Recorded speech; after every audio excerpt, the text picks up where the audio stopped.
prunkvoll hier auf der Bühne. Ich freue mich sehr, dass auch vor der Bühne so viel los ist. Deshalb haben wir uns auch die Frage gestellt, was bleibt? Was ändert sich nicht? Eine Antwort: Wir sind überzeugt, dass der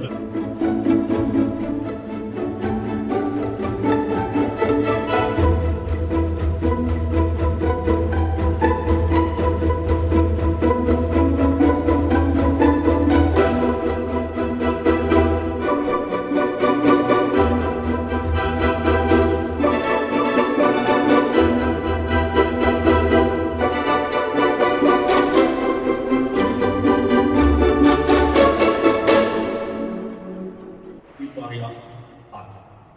Mit elektrischen Reichweiten die alltägliche Pendeldistanz problemlos ohne lokale Emissionen abdecken. Beschäftigen wir uns mit dem Thema CO2-Reduktion. Mit dem neuen Mercedes-Benz EQD bieten wir erstmals gut 400 Kilometer elektrische Reichweite und gleichzeitig Platz für bis zu 8 Personen.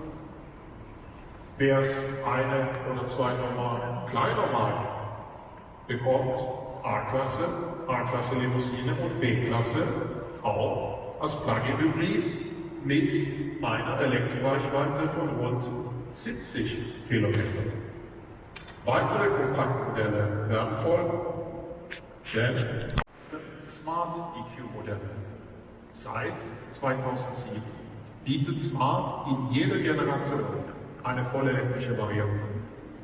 Die neueste Generation gibt es nur elektrisch, aus CO2-neutraler Produktion.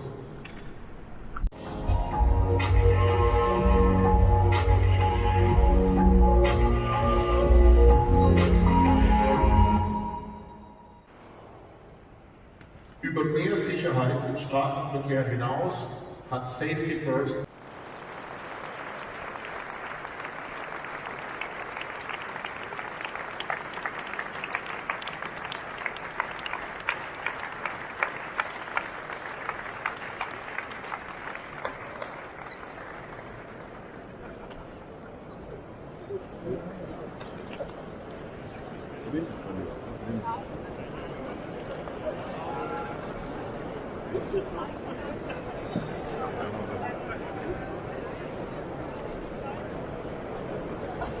Das ist sofort.